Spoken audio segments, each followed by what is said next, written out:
Boom, we are live, ladies and gentlemen, boys and girls. Welcome to the Nolan Hawkeye Anthony YouTube channel. And I thank all of you for being here wherever you may be. And of course, however you may be listening. Wow, wow, wow. What a game, folks. What a game. What a game. I'm going to get this video shared out before we officially get underway. What a game, guys. Classic Hawkeye fashion. Offense be damned. 40-point games be damned. When you have a good defense, you have a good defense. Now, the reality of this game is that the Hawkeyes should have won this game pretty comfortably for Iowa standards. They did have 2 missed field goals, and I have been talking about this all year long, that Drew Stevens has not been as good as he was last year. He definitely has had some issues this year, most notably in recent weeks with the low kick, not getting under it like he would like. I mean, just the numbers just are not as good as they were last year. And, you know, like I said, I've been commenting on it for the past couple of weeks. I think I started saying this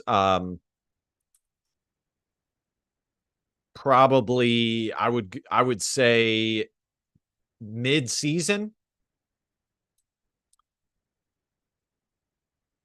I'm just getting this shared out. Hawks finish 10-2 in regular season. I actually watched this game on a Nebraska Cornhusker channel, because what they do is, and I got to see how maybe I can reach out to them. I don't think it would work for me. I don't have the time to week in, week out sit and watch. I'll get to everybody's comments as soon as I can. I don't have the time to sit and watch and provide commentary on an entire game, but it's definitely worth considering. But I was watching the game on, you know, thankfully, you know, I have Thursday, Friday, Saturday, Sunday off. Paid. Can't beat that. And they had the game playing. It was a Nebraska Cornhusker channel. They had the game playing right below the ESPN like matchup, the play-by-play matchup that you guys commonly see me use on my pregame.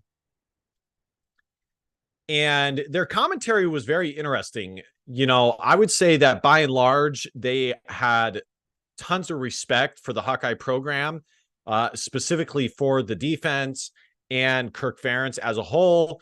But the mockery of the offense was on full display.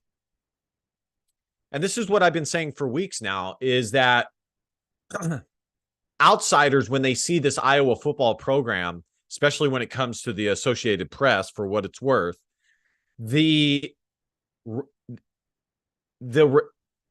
is Iowa Hawkeye fatigue, and the respect level for how Iowa wins football games compared to an Ohio State or hell, even Oregon State is not on the same level.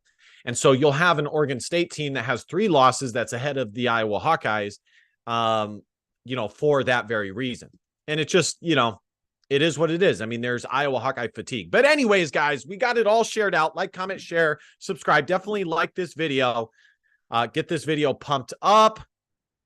Let's dive into the game. Hope you guys all had a phenomenal Thanksgiving. Phenomenal. I really do. You know, I know not everybody has friends and family to spend the time with. And for that, you have my sympathies.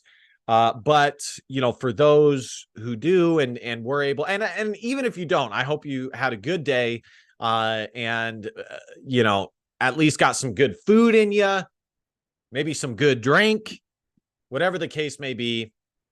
Hopefully it was a good day for you. And at the very least, I hope you got some much needed time off and all that good stuff. Cause Lord knows, in modern society, we work our tails off. So this game was classic Iowa Hawkeyes. I have no other way to say it but that. And it looked like Deacon Hill was going to hand this game. Offense be damned, was going to hand this game in a pretty beautiful padded basket to the Cornhuskers.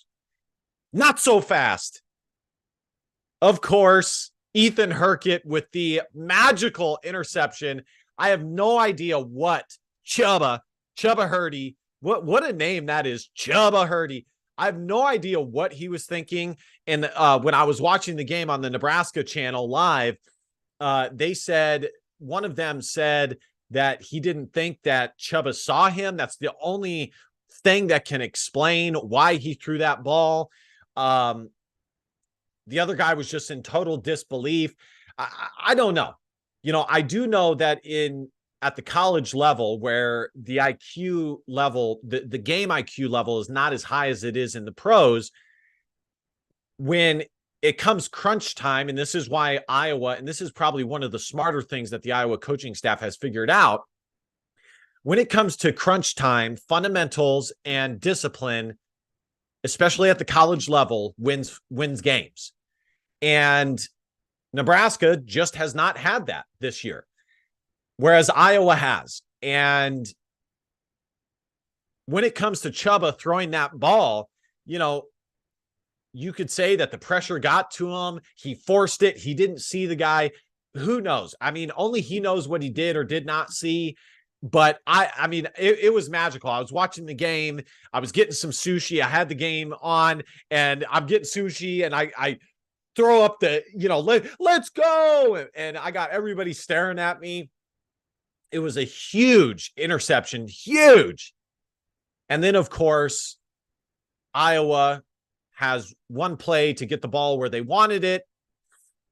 And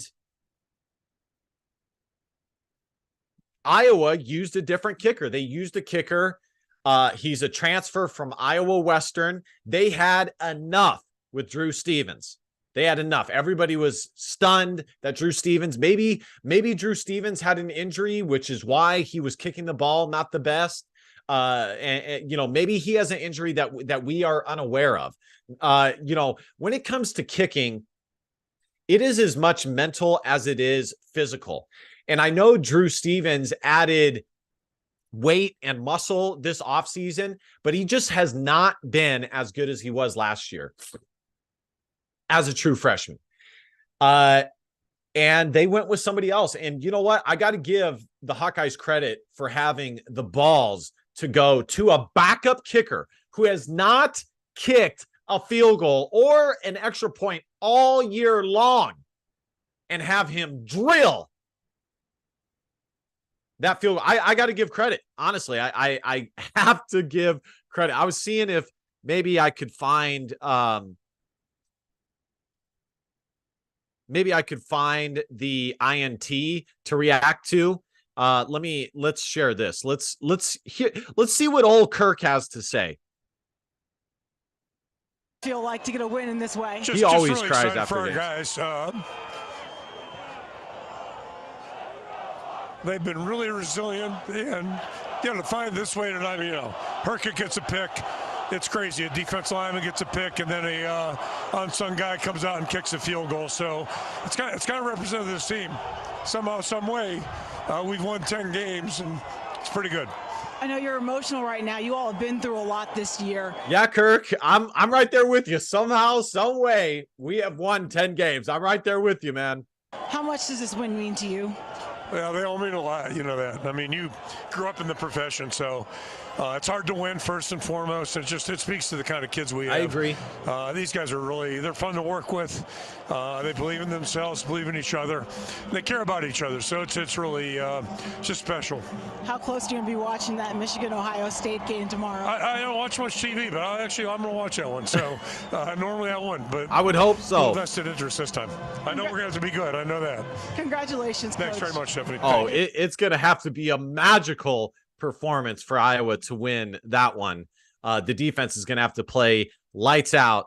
I want to see if I can find the INT that last. Oh, here we go. Here it is. Hey, Riley, thanks for the pull there. Riley, Nebraska intercepted. Herkett will rumble out of bounds to the 37-yard line. With 15 seconds left. 23 seconds left to play. 2 receivers to the top, 2 to the bottom. Pressure's coming. Picked up by Nebraska. Intercepted! Yeah, I mean, simply put, it was just a what do you call it? Like a front. It was where the D lineman passes, drops back into protection. I think you'd call it a front or yeah, I'm not sure exactly what you'd call it. But will rumble out of bounds to the 37-yard line. With 15 seconds left, Iowa still has a chance. So there's that, guys, the play of the game. Let's look at the stats really quickly. Yeah, I'm not sure exactly what you would call it, but it's where the defensive line drops back. One of the defensive linemen, if not multiple, drop back into coverage. And I would not be surprised if Purdy really did not see it, because it is kind of an odd thing to do for the defensive lineman to drop back into coverage. But, that's what happened. And he was right there, got the pick. Maybe Purdy underthrew it a little bit. So many things are possible. Let's look at the team stats. Deacon Hill, 11 of 28. 94 yards, 0 touchdowns, 1 INT, 2 steps forward, 1 step back, or 2 steps forward, 2 steps back, rather, for Deacon Hill. Rough game for him. When he threw the INT, I just could not believe it. I mean, it was just as bad of a pass as Chubba Purdy's was. But the difference is that is where it happened on the field. And that penalty, that block in the back penalty, absolutely benefited the Iowa Hawkeyes. I mean, it helped them tremendously. And then LaShawn Williams, when Iowa gets the ball, has a phenomenal run. LaShawn Williams had an excellent day running the football. I mean, the Iowa offense was terrible as usual. But LaShawn Williams, 16 carries, 111 yards, 6.9 yards per carry. You can't beat that. And he put Iowa on his back, got them in field goal range, and the kicker nailed it. Caleb Johnson, 10 for 30. Caleb Brown, 2 for 13. Deacon Hill, 5 for 10. Josiah Patterson, 6 for 6. Steven Stilianos, 2 receptions, 38 yards. Caleb Brown, 3 for 21. Nico Regani, a.k.a. Nico Ragaini, a.k.a. Nico Ragaani, 2 for 14. Addison Ostrenga, 3 for 12. And Seth Anderson, 1 for 9. I got to say one more thing about this Iowa offense. I don't understand why Brian continuously runs the running back screen. They have run it this year probably 20 times, and it's only resulted in positive yardage or like 5 or more yards like 3 times. I mean, very few times has it hit. And I would go a step further and say most of the time, it's actually a very dangerous play. And there was one in the second half where it was a handoff. It was a fake handoff screen running back pass that the Hawks were lucky it didn't end up being an INT. Deacon Hill ended up on his rear, and just, that is the madness that is Brian Ferentz, his continuous running of plays like that don't work. But what are you going to do? And then Marshall Meter, the transfer from Iowa Western, nailed a 38-yarder. Huge. Drew Stevens, 1 of 3. Troy Taylor averaged 42.4. Hawks are 10-2, baby. 10-2. Chuba, 15-28. Younger brother of Brock Purdy, 189 yards, 1 TD, 1 INT. I would say this game was mostly a tale of two halves. Iowa left a lot on the scoreboard. They really could have won this game fairly comfortably if they didn't have the 2 blocked field goals. This would have been a 19 or a 16-10 comfortable victory for the Iowa Hawkeyes, without the need for a heroic last-second field goal by a backup kicker. And I was not expecting that coming into this game. I knew Drew Stevens was not playing at the level he was last year, but I did not know he was struggling this much. So I hope he can get right. Like I said, I don't know if it's mental, if it's physical. When it comes to the kicking position, it is very much as much mental as it is physical. Chuba Purdy, 12 carries, 42 yards. Emmett Johnson, 11 for 27. I think the Iowa Hawkeyes were actually in on Emmett Johnson out of, I believe, Illinois. I don't think they ended up offering him, though. Thomas Fedone, from, where is he from? Lewis Central in the state of Iowa. Council Bluffs, 2 receptions, 9 yards. And that is pretty much that. Tristan Alvano, 1 of 2. Team stats, 257 to 264. Both brutal offenses. Passing yards, 94 to 189. Rush yards, 163 to 75. Yards per play, 3.8 to 4.6. First downs, 13 to 10 in Iowa's favor. Iowa was 6 of 18 compared to Nebraska's 8 of 17 on third down. Total plays, Iowa ran 10 more plays than Nebraska, 68 to 58. Both had 7 punts. Nebraska had 5 penalties for 40 yards. Iowa had 2 for 10. Fumbles lost, Nebraska 2. Interceptions thrown 1. Iowa 1 INT. Time of possession 31-45 to 28-15. And the crazy thing is, everybody, when I was reading the predictions for this game, including my own, everybody said this game will come down to who makes the least amount of mistakes. And it was true. It was true. And I have continuously said that when it comes to Nebraska, the talent is there.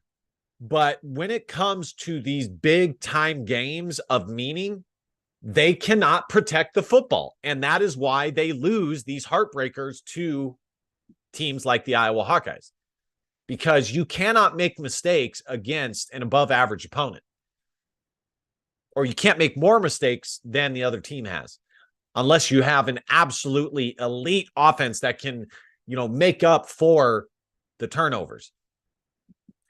So, we'll see if Nebraska can figure that out. On a scale of 1 to 10, how happy am I with this victory? Obviously, I'm at like a 8 or a 7, but let's keep it real. Chuba Purdy is the 3rd string quarterback for the Nebraska Cornhuskers. He wasn't bad. I mean, somebody being 3rd string is not the end all be all. It doesn't mean that the offense is that much worse. They all are Division I athletes at the end of the day. But given the injuries that Nebraska had, both on the offensive side and the defensive side, Iowa should have won this game a little bit more comfortably, but a win is a win. And, it's such a cliche. I need to make some shirts that say a win is a win. Iowa football, it is what it is, or something like that.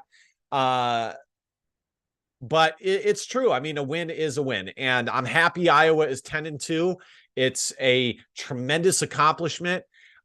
I am not on the same level of the fans who will say, well, we're 10-2. We should keep Brian. No, he needs to go. Okay. I have continuously said this year that the Iowa defense is incredible. They deserve every honor that they receive. The linebacking group, the secondary, I mean, everywhere across that unit is a playmaker, a legit playmaker. Sebastian Castro had a tremendous year this year, developing in Phil Parker's defense.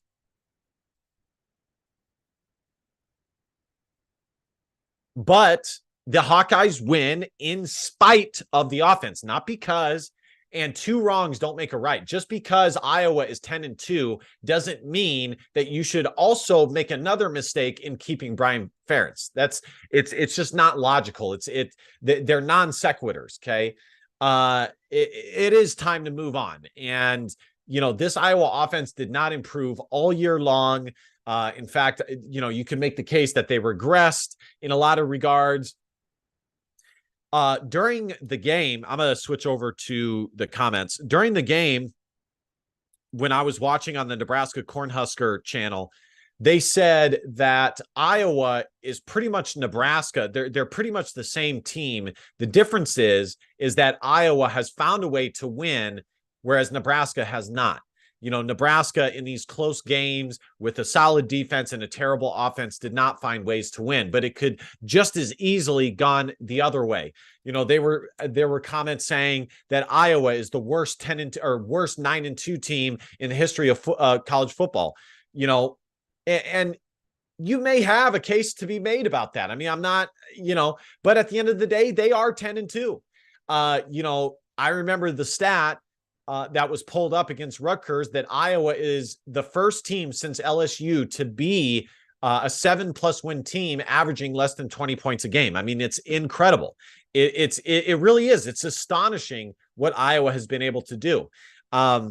Drew Kirk, worse to be a doubter than a hater. Okay. Tatloni, I don't know if I would agree with that. I think it's okay to provide critique. We made it way too close, but we did it. Bill Swafford, how can he make a change of kicker but not have the balls to give another quarterback a chance? Geez. Yeah, I can see that. I totally understand that. And you guys know I've been clamoring that Iowa should give Joey Labus a shot, because the reality is that no matter who the quarterback is, you have the defense as your safety net. And can it get much worse than it is? Probably not. I mean, this is probably as bad as it gets. I mean, I know we've been saying that for a few years now, but this is probably as bad as it gets offensively. And so, yeah, I would not see the harm in going to Joey Labus and see what he can offer. I totally agree. Now, Kirk Ferentz would say, well, the quarterback position is different. You can't just willy-nilly take the quarterback out because they are the leader of the team. And he'd probably have a case to be made there, but by and large, I agree with you, Bill, and I don't understand it either. John Cream, I prefer Michigan over Ohio State. Gonna be 20-point underdog either way. Absolutely. Bill Swafford, how about the fact he only runs inside the tackles? Toss, freaking sweep. Absolutely. So anyways, guys, that's going to do it for me. I hope you guys enjoyed the content this regular season. I did my best to stay as consistent on the channel as possible. I think I did a post game for every single game, maybe with the exception of one, and try to have you guys covered from beginning to end. My final thoughts on the game are simple. It's pretty much my final thoughts of every game that Iowa has played this year. It sucks how bad the offense is, and how much better this Iowa team could be if the offense was just average and Iowa had an average offensive coordinator under the helm. I can't even imagine. I mean, with as good as this defense is and how usually good the special teams unit is and how well coached this Iowa football team is, by and large, the sky would be the limit. And, it's it's a really tough spot to be in as an Iowa fan, to know this reality, but still want to support your favorite football team. I am looking forward to who the next offensive coordinator is. I'm very happy with the Iowa Hawkeyes being 10-2. Obviously, I will take a win every day of the week, regardless of how it's done. And, you know, I'm happy for Kirk Ferentz that the Hawks are 10-2. It's still a tremendous feat. I expect Iowa to probably go up to 15th or 14th in the college football playoff rankings, but I did say that last week, and they actually dropped the spot. So we will see. Lastly, the Iowa defense deserves so much of that NIL money that it's absurd. What they have done for this Iowa team the last few years is unquantifiable. It's magical. I tip my hat to Phil Parker for what he has been able to do, and he deserves tremendous praise. Every defensive coach, every defensive player deserves tremendous praise because they have willed this Iowa Hawkeye football program to the victories that they have had the last 3 years. All right, guys, thank you guys so much for watching. Congratulations to the Iowa Hawkeyes finishing the regular season 10-2. I will have you guys covered for the bowl game preview. We'll see who the Hawks get. We'll turn our attention to Iowa basketball commentary. Iowa basketball does play, I believe, Seton Hall later today. And I will have a recap for Iowa basketball's performance in that tournament. And last but not least, DBAP, don't be a pussy, Willow. In facts or feelings, because your feelings just don't matter. Love you guys. I'll see you guys next time. Bye. 2 receivers to the top, 2 to the bottom. Pressure's coming. Picked up by Nebraska. Intercepted! Gotta love it, man. You gotta love it. I had to watch that one more time.